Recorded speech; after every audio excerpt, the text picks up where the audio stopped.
Venezuela's Guaidó, opposition seek to unite under big tent. The Venezuelan opposition was re-energized recently by an unexpected gubernatorial victory in the home state of the late President Hugo Chavez.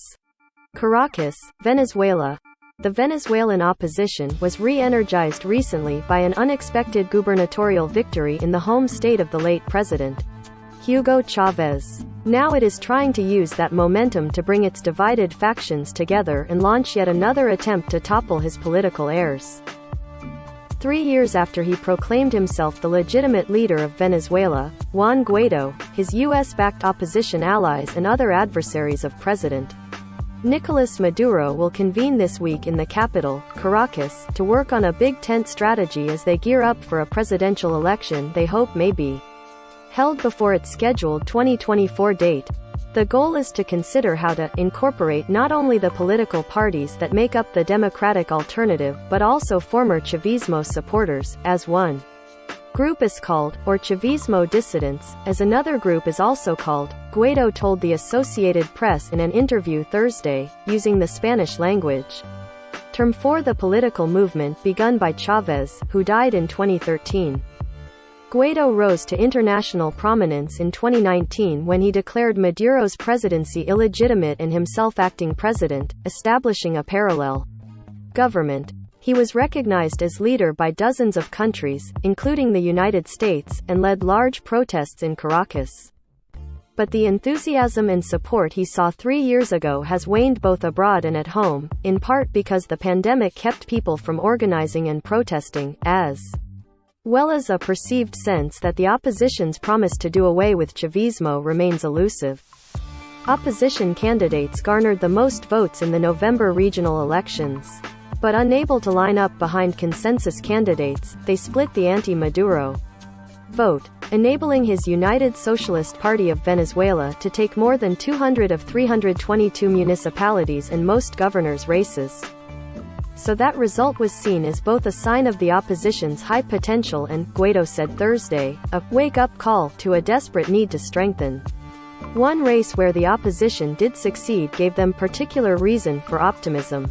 They shocked the ruling party by winning the governorship in the northwestern state of Barinas, where the Chavez family had governed for more than 2 decades. In addition to the upcoming meetings in Caracas, Guaidó and other leaders from across the country are holding a rally Saturday to present their unity plan to Venezuelans, though getting the message out remains a challenge given the state's domination of local media. For us, doing politics today in Venezuela is like doing politics in any country 100 years ago, Guaidó said. We have to go one by one, house by house. Assemblies, organization, political events that communicate for us, not the other way around. Another barrier before the opposition is a perception among some Venezuelans that the country's deep, years-long economic crisis has eased.